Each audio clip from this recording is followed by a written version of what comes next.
Right. Well, thank you. Welcome back. Thanks, Dale, for taking the last week. It looks like it was a great conversation. I got to watch the video of it and really appreciate y'all having a great conversation about that. And thank you, Dale, for taking that again. And just a real quick recap. Does anybody recall where the journey so far? Maybe it was kind of summarized in that video a little bit.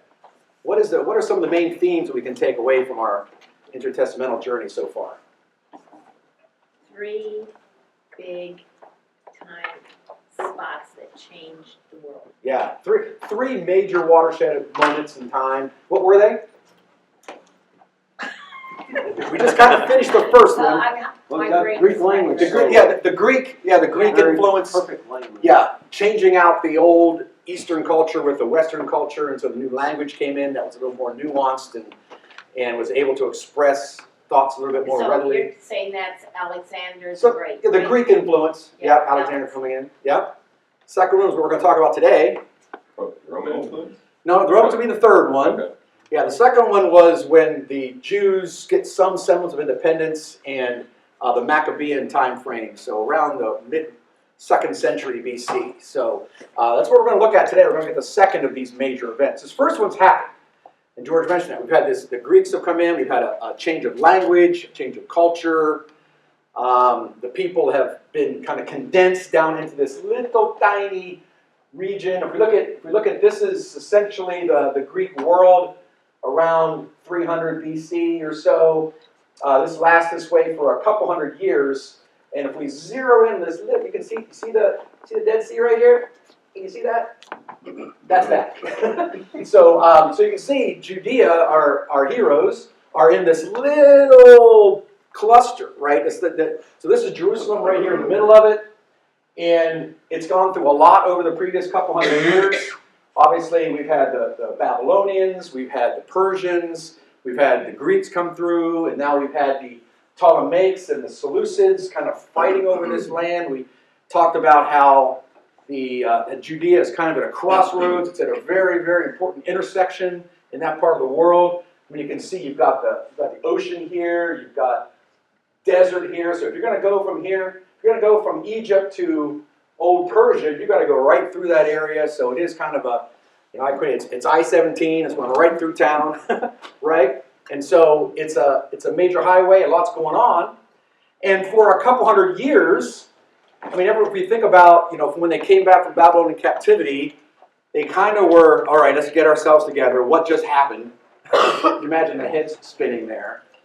And for about 200 years or so, they are at peace. They are rebuilding their culture. They're trying to assimilate with what's going on with all these, masters coming through in and out. And they really have been the side story all this time.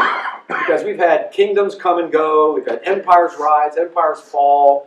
We've had cultures change. And they've been pretty much just riding this wave. They're on their surfboard just kind of riding this wave. And that is about to change. So this is why we come into this second major event. If we think about what's happened during this whole Babylonian, Persian, Greek thing, imagine what's happened to these people. There were plenty of opportunities for the Jews to just scatter all over the place, and that's what happened. In fact, if you read about it in 2 Kings, I think it might have popped up on the video too.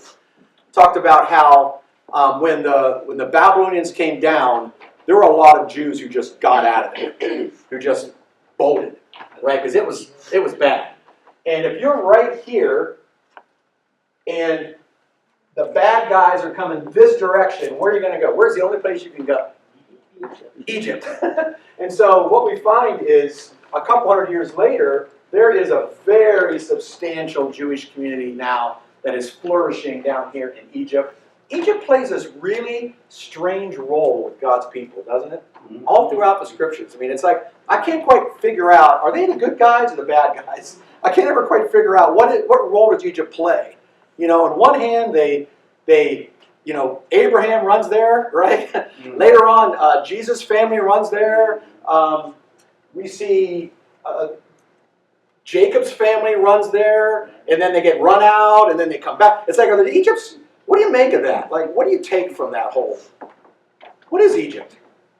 God's tool. God's tool. Yeah, 10 points. Larry, first in line at lunch today. Yeah. I mean, if you think about it, that's what they are, God's instrument. Sometimes it does good stuff, and sometimes it does bad stuff. I have lots of instruments in my house, right? I've got a hammer, and the hammer does good stuff sometimes. Sometimes it does some bad stuff. You know, it depends on what I need it to do, right? And so that's what Egypt really is. And so here we see, I don't know what happened in Egypt. I'd love to study this. Like, what happened after the Exodus? Like, what happened to Egypt? In my mind, it's kind of a lost zone until this time, until the Babylonian activity happens in about, in the 6th century. Because I don't really know what's going on down there, really. But I do know that when the Babylonians come in, the Jews, they bolt, and a lot of them head to Egypt. And apparently they're welcome. And remember we talked about, we just kind of entered this conversation a couple weeks ago, that this guy here, Ptolemy the First, was one of Alexander's generals. So he comes down here and makes this, he declares himself Pharaoh. So the Egyptians are, I don't know what to make of these guys. One hand they welcome you with open arms, the next minute they're turning into slaves, and then the next minute they're welcoming you with open arms, and they welcome this guy down, oh, you can be our king. I mean, I don't really kind of know what to make, but I do know that it's there when they're needed, right? And that's what it looks like. It was a safe haven for the Jews to run to. And so there was a tremendous Jewish culture set up down here, especially in the Alexandria area. Can I say one thing too? And they were very content to just like keep the status quo for a couple of years. Yes. If you look at the map, if they would have run the other direction, they're running into a lot of other leaders and whatnot, whereas Egypt is kind of all by itself. Yeah. So maybe God used it at times as a safe zone for them, It's a so place, that yeah. their religion could flourish. Had they gone up, they would have been running into other governments and other groups of peoples that might have separated them more. Yeah, I mean, remember, this is, you can see this is Babylon, so this was Babylon. Remember, it's Babylonian captivity. They're coming this way. And there's really only way to go. It's out the back door, right? And so that's where they went. So now we fast forward now. Alexander's come through. The culture's changed. Alexander dies. The empire's kind of disintegrates into these chunks. You can kind of see how it's falling into these separate kingdoms now. And when it does do that, the Judea comes under the influence of the Ptolemies for a short time. So you can see this map has it where the Antigonus kingdom here is coming down. But this land in the middle here is really contested and fought over for a couple hundred years. It's back and forth and back and forth. And Judea just kind of, it's like the land everybody fights over. It doesn't appear that they are involved in the fight in any way. A little bit later, we see some evidence that they may have helped the Seleucids later, but we really don't understand what happened there. But they are the land that's really fought over for a couple hundred years. So life is calm. The Jews are kind of left alone to govern themselves, practice their religion in peace, which is good. That's been allowed to happen for a couple hundred years now. Under the second Ptolemy II, the Jews were requested to translate their Bible into Greek. We talked about that a couple times. That's called the Septuagint. That happened somewhere around 250 BC. So to give you a little context here, about 250 BC, the Septuagint is translated, and that's where the Hebrew Bible is translated into Greek. And if we think about this, we've had Jews living down here now for a couple hundred years. It's 250 BC. When was a Babylonian? Anybody still have their timeline handy? When does Babylonian captivity happen? 605 to 586. So figure 600 to 250. Who's my math majors? Quick math. 400 years, 250 years. 250 years they've been living down here. How many generations is that?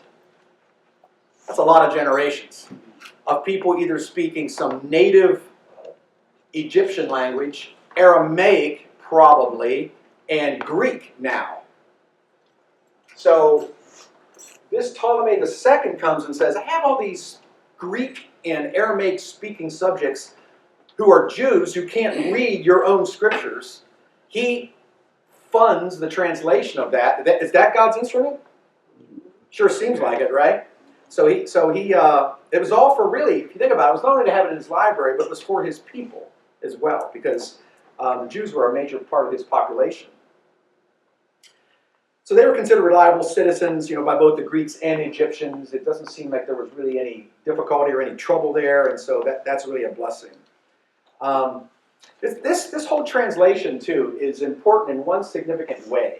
So this happens in 250. What's the last book of the Old Testament? Malachi. Malachi. And when was that written? Anybody? 400 years? Somewhere around 400 BC. So if you've got Malachi happening here,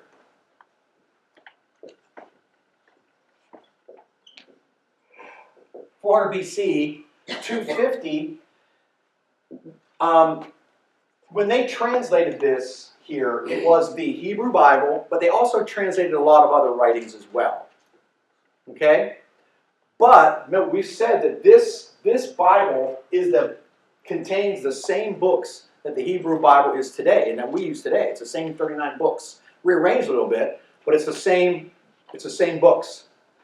So that but he did translate these other things as well that are kind of, they aren't canonized, and they weren't, and the Jews didn't take them forward. So it tells you that by this point, the Jewish Bible was locked in, right? I mean, it was not. There was nothing else being added. There weren't any of the books of the 39 weren't written after this.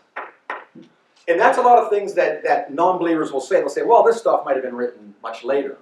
Well, in 250 BC, they existed and they were translated out of Hebrew to Greek. So by this point, the Hebrew Bible is locked. See what I'm saying? It has gone through the scrutiny. All the books were in hand. These guys clear down here in Egypt had them. And they had been run out by 600, right? Somehow they had gotten these later books. Think about that. If they flee at 600 BC, Malachi's written in 400 BC, Malachi's in there, it tells you that by this time there had been peace enough during this time for these writings to be spread out through the Jewish peoples. Canonized, which means they've gone through scrutiny, they're locked in, we accept them as scripture, they are prophetic writings, and now we have 150 years later, hey, translate these to Greek for us. So I think it's really interesting to know that there's your defense against if anybody ever came up and said, well, this stuff was all written like after Jesus or something, or Jesus time. No, it existed for a couple of years. And what we're going to find is, what we're going to really talk about today, and we're going to start talking about today, is a lot of these writings, especially the original Hebrew ones, get preserved and locked away someplace so that mankind can find it 2,000 years later and use it to validate that what we have is indeed accurate. This is the time frame within which this starts to happen. Any thoughts about that? Questions? I know this concept, you get what I'm saying here? Time frames? I'm just thinking about the time frame and thinking about how it seems like, a relatively short time when we look back and go, oh, that happened within 150 years, 200 years. You think about just how old our country is. Yeah. Wow, that's really not that long. And that it's close enough in time that there would still be stories. We hear, like, my grandpa tells stories that his grandpa told him that, he actually saw this. So there would still be some of that word of mouth where, my grandpa told your grandpa that he was actually there and witnesses. So there would be some of that evidentiary stuff still in there too. Yeah, remember they had been keeping pretty good records. There were tribal records, family lineages, and things like that. Mm-hmm. But you're right; it really shines a light on the time frames we're talking about. Just the time frame from Babylonian captivity to this is well greater than the history of our nation. Yeah. I mean, so we're talking about pretty significantly long time frames here. We talked about that a couple weeks ago, right? From Abraham to Moses to David, and we're talking about 2,000 years of time from Abraham to now. 2,000 years. So as much time has gone by in this story so far than has gone by since Christ was here. Just from Abraham to this point. Yeah. So these are significantly long periods of time. That's a really good point. So the languages, we did the video you guys watched last week talked a bit about Koine Greek and Aramaic, and that Koine Greek was a kind of a simplified, easier to learn, easier to write version of Greek. So you just had over time, again, if you think about just how our English language has changed, and read the writings of the founding fathers 200 years ago, has English changed a little bit? Has it got simpler? Yeah. Have we put slangs in there? Have we kind of simplified? Have we accepted some sloppiness in our language, right? Well, that's what's happened here, right? Over a couple of year period of time, Greek just kind of got, it got simplified, especially if you're going to spread it out amongst these non-Greek speakers, it's going to get simple, right? And it's going to get easy to understand, but it still has the fundamental nature of the Greek language that made it really good for this kind of work. So, again, we talk about this idea that over this time, as it's transforming and this Greek influence come in, the land of Judea there has been fought over many times, and but still during that time, the Greek policy, even though they're fighting over this land, the Greek policy has been let the Jews kind of manage their own affairs, don't interfere in their religion. Their religion had been left alone, and what a blessing that was. Even under the Babylonians and the Persians, it was left alone. And so the Greeks come in there, it's kind of left alone. Cultural change does happen, but this actually was more driven by the Jews themselves trying to assimilate with this greater culture. I imagine if you're from, say you're from India, your family's from India, or your family's from China or something, and you come to live in America, you're going to probably hold on to some of your ancestral practices and your religion, but you're going to take on some American attributes, right? You have to learn the language. Yep. You're going to watch our TV. You're going to vote in our elections if you become a citizen, right? You're gonna assimilate, but you're gonna be also this other thing too. And so that's the journey of the Jews here. So everything was pretty good, right? There was there was not imposed Hellenization. It just was kind of natural over time. But then about 175 BC, you can see the time is clicking here. 175 BC. By this point, the map kind of looks like this. The Seleucids take over, and now they're in control of Syria here, and they're in control of Judea. They've won this area away from the Ptolemies by 175. And there's this guy. I'm trying to spell his name right. Remember this guy. Antiochus IV, and he calls himself Epiphanes. What do you think about that? What if I say I had an epiphany? What do you... I just had an epiphany. What is that? Realize something. I just had to realize something. Where'd that realization come from? Who could have given me that realization? Higher power. A higher power. The gods. The gods revealed this to me. He calls himself Antigonus, or Antiochus IV Epiphanes. Say that with a mouthful of popcorn. Antiochus IV, manifest of God. This is what he calls himself. Do we see a problem stirring here? Do we see trouble coming?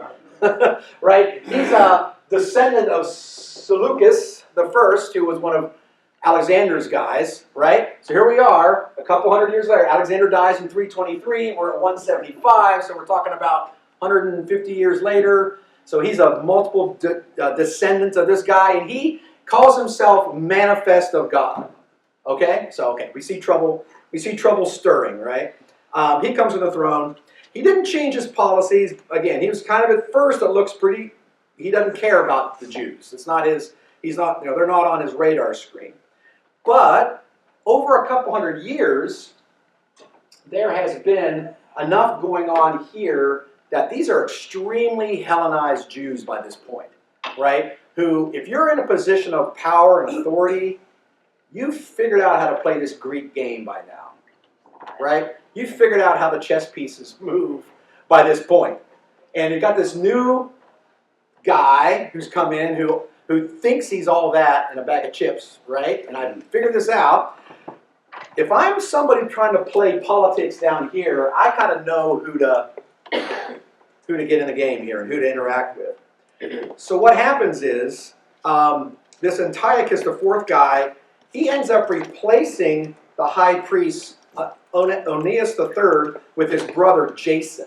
This guy is going to be in a little bit of trouble. So this guy Jason gets himself put on in the position of high priest for the Jews. Okay? And he's not Jewish. He's Oh. not Jewish? No, he's Jewish. Yeah. He's Jewish, but a couple weeks ago we talked about, does that look like a Jewish name to you? No. No. That's the Hellenized version of Joshua. Mm. So, okay, remember we talked about that.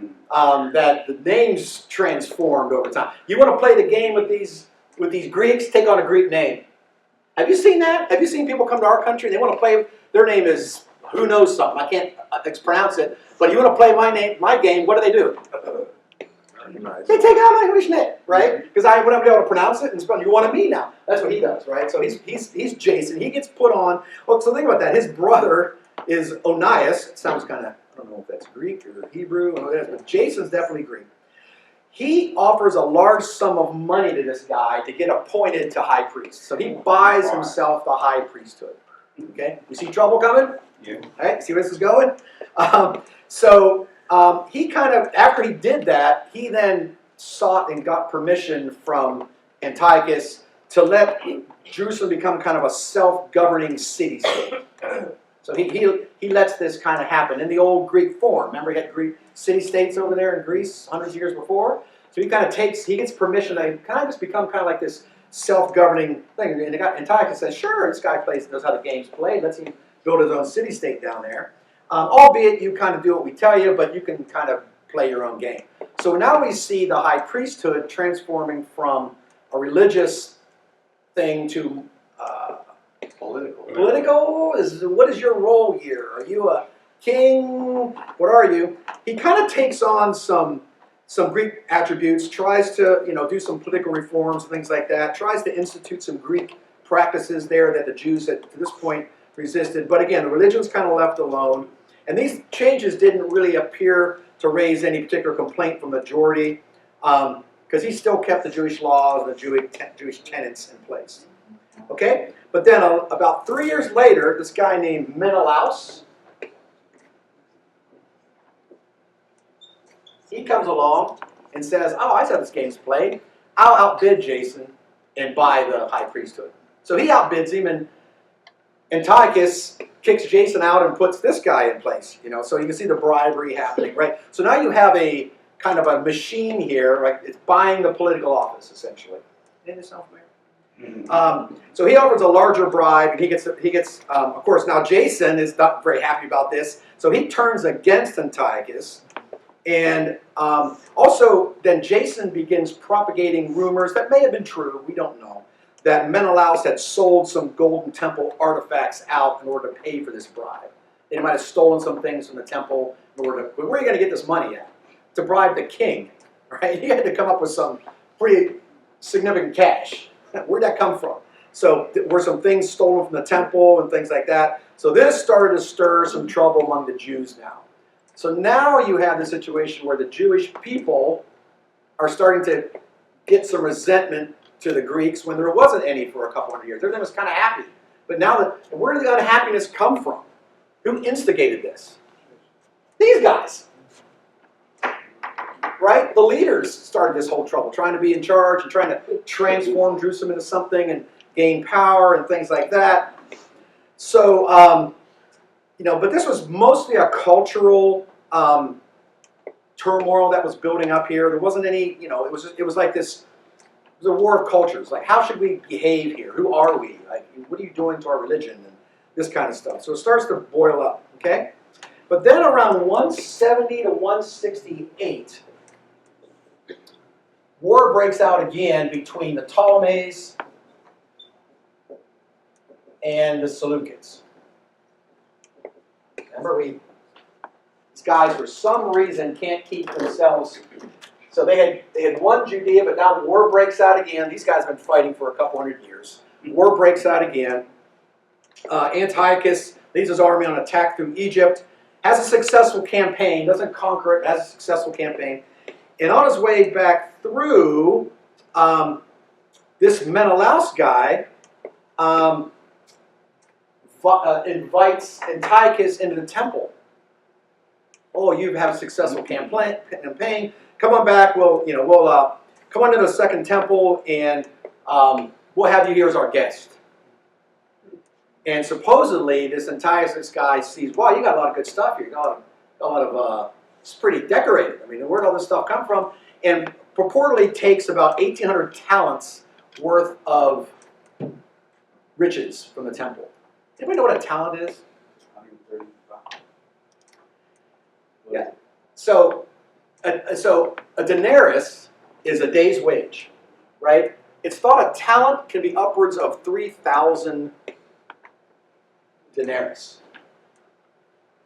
So you're talking about 10 years' wages, 20 years' wages for a talent. How many pounds is I mean, well, I don't know. Today it would be. that? In gold, I thought it was Yeah. like 135. Well, but I might be wrong. Yeah, but if you could equate it to like wages, like you said, okay, let's use conservative. Say a talent is a 10 years worth of wages. This guy took 1,800 talents. So 1,800 years worth of wages in loot, right? And so what do you think this does? If a talent is 10 years, and you took 1,800, that's 18,000. Oh, I'm sorry, you're right. Yeah, times 10, 18,000. Yeah. So we're talking a lot. That's the point. It's a lot. Whatever he took is a pretty good, I don't know how that converts to today's money, but so this causes a lot more. Now you've got the Greeks like, what is going on? What are our leaders doing? You start to lose faith in leadership, right? You start really having some turmoil. Tensions between the Ptolemies and the Seleucids are continuing to deteriorate. And during this, so again, so you've got conflict going on back and forth. And this Jason guy, during this battle and all this conflict going back and forth, and remember, the king's going back, he's leading the armies, he's in battle. Here's a rumor that Antiochus is dead in battle. Somehow a rumor comes back that this guy's died. So he takes the opportunity to launch a coup against Menelaus and try and regain that, right? Try and regain the priesthood, regain authority. Antiochus is not dead. He hears about this. Apparently, he hears about all this going on, and this battle that he's off at now doesn't go great. But remember, he's trying to conquer Egypt. Egypt is sitting there all by himself. What is happening out here? Who's getting big out here? Rome. By this point, Rome is getting pretty important. They're not the superpower they end up later, not yet, but they are a player in global politics. And the Ptolemies call for help from Rome. And they say, hey, can you intervene in this? And so Antiochus gets, in the middle of all this, gets pulled off. The Romans now are coming down through here. At this point, this stuff up here is starting to be conquered, and there's a Roman invasion up here. And Antiochus ends up having to go to that, and that does not go well. Rome pretty much gives him a licking. So he's in a very bad mood now. Antiochus has basically a war on two fronts. He's got coups going on down here, faking my death, all this kind of stuff. And so he is very, very, very upset, and he decides to take all this bad time out on the Jews. So he basically comes out. It's almost like one of these things like, I had a bad day at work, so I come home and kick the dog. It's one of those, right? There was absolutely almost no reason to take it out this bad. But he comes home, he comes down and says, well, this is kind of, here's some guys I can just take it out, take my frustrations out on. Remember, there's a coup that's happened here, there's a little bit of fighting, his name's been involved in this. He actually comes down, wipes out some significant walls of Jerusalem, so leaves it pretty vulnerable, and trashes the place. He comes into the temple. Remember, he's been invited in already once. He's been invited in, given some loot. So now he's like, I'm going to come back in here. He actually desecrates the temple, slaughters a pig to Zeus, on the altar in the temple. How do you think that goes over? Whose fault is all of this? These guys, right? I mean, whose fault is all this? I mean, if you think about it, I mean, you had everything like, what are you doing playing this game? You know, you got along for a couple hundred years. Everything was fine. All of a sudden now you start playing this, you think you're Greek. You know, you're playing the same game these guys have been playing for a few hundred years. You're going to play that game? You know, this just goes back. So remember now, and you've had a few hundred years for the Greeks to somewhat purify as a people, right? They think about where the religious thought was on the street at this time. You know, they're not, you've got, it's almost like you've got the cities Hellenizing and the countryside is practicing conservative. I don't get politics, but take a look at an electoral map of the United States. You see the same thing. You see the cities appear to have a thought, the rurals appear to have a thought. You kind of have the same thing there. You had the cities playing this Hellenization game, and the countryside going, wait, we're traditionalists out here. What are you guys doing? Right?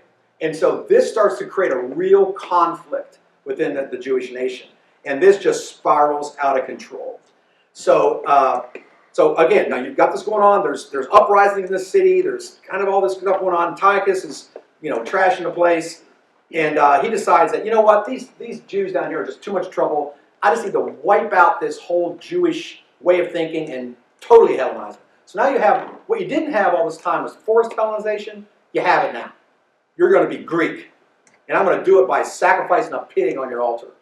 Right? That's how, imagine how that goes over. Right? So he passes a bunch of laws that force you to eat pig on certain days of the week. Obviously that violates their dietary laws. Right. You got to work on the Sabbath now. That's not your day off anymore. For circumcision was outlawed. All right? Lots of stuff like that. So imagine how that goes over. In the countryside. Now, if you're in the city and you're the merchants and your job is to kind of make money and you've been Hellenized for a couple of years, you might go, no big deal, whatever, we'll play along. But you might not be. Have you ever seen people who are Christians in name only, but they're not really Christians? Imagine you had a lot of that, right? Kind of Jews in name only, but hey, if it's going to cost me something, I'll play along, right? So you kind of have this. So now you start to see this real war. You see this conflict coming within Judea itself now, not just without. You see it coming within the Jewish people themselves. And so, again, there were laws imposed. You're going to not practice your religion. You're going to practice the state religion. You're going to put up these altars all around your nation. You are going to be Greeked. That's what you're going to be. Okay? The cities seem to play along with this, but out here in the countryside, there was a family, they were called the Hasmoneans. It was like a family. Hasmoneans.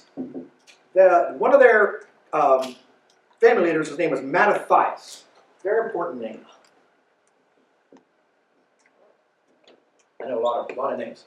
Mattathias. He was a priest from this Hasmonean family out in a small town near the way out here to the east here, and you've got the Greek officials coming in Hellenizing this, and they've got their Jewish guys that are playing along, basically converting everything in the countryside.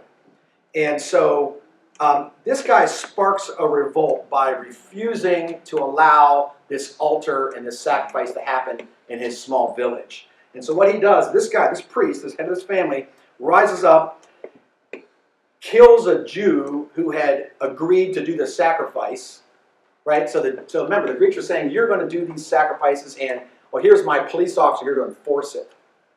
Okay, so go ahead, do your thing. And this one Jew steps forward to do it. Mattathias comes up and kills that guy in public in front of everybody, and then kills the Greek police officer, basically. And what do you think that does? That just goes, it was almost like this, we've had enough kind of thing. It's not going to happen, in our town, right? Not in our town, not in the small town, right? Not going to happen here, right? And so this causes a big stir. Now, obviously, they're outnumbered. This family, this guy and his sons and their families flee to the wilderness. But this is the spark that starts what will be called the Maccabean Revolt, and this will last for a long time. Probably this is going to last for 60 years. I mean, it's multiple generations that this happens. So you've heard about the Maccabean Revolt. I have to make sure I spell this right. Maccabean Revolt. The reason it's called the Maccabean Revolt is this guy dies soon after that, probably of natural causes. He was obviously a priest, so this guy was, up there in years. Maybe he can't live out in the wilderness. He dies, and his son, one of his sons, Judah Maccabee. Interesting. That's not. Is that a Greek name or a Hebrew name? That looks Hebrew to me, Yeah. right? So you can see these guys aren't playing the game, right? These guys aren't necessarily playing this Hellenized game.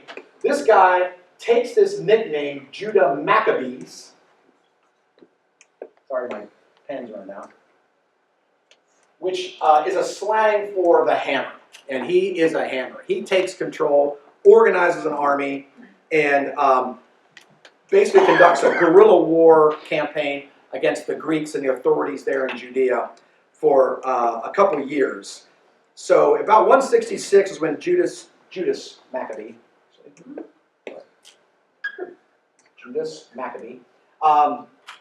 he leads this revolt and organizes, and this goes on for years, although he can't really take the Seleucid army on in battle, he just does guerrilla warfare in the countryside for years and years and years. It becomes a full-scale revolt, and they basically do end up defeating the Seleucid forces in a couple battles in 167 and 166 BC. So you can see the clock tick. This is like this. We had a couple hundred years of kind of slow cook, and now it kind of blows up. So from about 167 to 166, you've got a couple major defeats of the Seleucids down here in Judah and Judea. Now this should also be a lesson. He was perfectly happy to go toe-to-toe with the Ptolemies and Rome and not really get defeated, but he comes up against these extremely motivated religious zealots and gets whacked a couple times. Pretty good. It's almost like you kicked the wrong dog. This one eventually jumped up and bit you, and that's really what happens here. And so it's just a long campaign of back and forth that goes on for years. Antiochus finally dies. The Maccabeans eventually take control of Jerusalem and reinstate. They take control of the temple and reinstate some activities there, but they haven't totally subdued. Imagine, again, you're going to come into a city that's been Hellenized and that's been practicing Greek traditions for a couple hundred years. You all of a sudden violently want to change it back. Imagine what that was like. Mm-hmm. See what I'm saying? This is what goes on for a long time. Now you end up with basically a civil war inside Judea, as well as trying to fight off the Greeks and establish themselves some independence.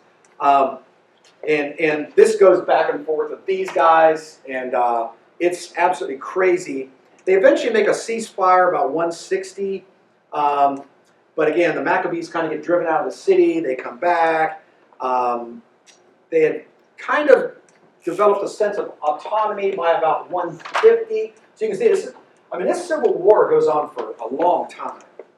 And then Judas Maccabee dies. His younger brother Jonathan becomes the new leader. He fights for a while. Jonathan eventually gets he gets assassinated by the guy who takes over after Antiochus is dead. Gets tricked to come to a conference and then gets assassinated at the conference. So these are some pretty bad guys. You can see they've kind of taken on along the behaviors that the Persians and Babylonians had. Assassination, and these are just, this is what that war was like at the time, right? And it was all good until the Jews started getting themselves mixed up in this, right? They didn't behave that way until they started getting themselves mixed up in that culture, right? They took the culture on completely. And then they basically get, so it gets to the point then where remember, Rome has had a taste of these guys. Rome's helped out down here. The Maccabean, the Hasmoneans, they finally ring up Rome and said, hey, can you help us out too? And Rome comes in and attacks the Seleucids again up here. They're moving far. You can see them moving farther and farther every time this happens. And that eventually causes things to balance out and calm down. So now we're about 139. By 139 BC, things have really settled, and the Seleucids give up and hand over the area of Judea to this Hasmonean family. So now we're many descendants of Mattathias by this point. A couple of his sons had died. Now we're down to sons of sons. And they install this Hasmonean dynasty as the first king to sit on the throne of Israel since, in Judah anyway, since 605, right? So that's a pretty good, for 400 years, or 500 years almost, they have not had a king. But now they have a king again. And they come from this Hasmonean family. And so for the next 100 years, or about 70 years or so, they will seek to expand out until they eventually look like that on the right by the time of Herod the Great. Herod the Great was not a Hasmonean, but he kind of takes over and inherits. We're going to talk about this maybe next week. We'll get into where did Herod come from. We've got to stick the Romans in there first. But that one on the right looks like something, doesn't it? Anybody see a map of Israel today? It's pretty close. You see it? You see it starting to. In fact, if you look at like an old picture of what David's kingdom looked like, King David's kingdom looked like, it looked about like that, right? So their goal for a few generations has been to expand and restore the nation of Israel, God's people, into the ancestral lands. Clear up here here's Galilee up here, right? Samaria here, Judea. The Edomites are down here. So you can kind of see it. It starts by, this blue line is where it had made it to by the time Herod eventually comes in onto the throne much, much later. So the story is, Hellenization went too far. Some people took advantage of that, right? Went a little bit too far down the road. Tried to play the game, didn't play it well, right? This guy was, again, you can make an argument that this guy was an instrument too. Did some bad stuff, but what did it do? What came from that? To wrap us up here. What came from that? Strong Greek culture in there. Yeah, but what came from this guy going in and, Oh, boy, yeah, you now have a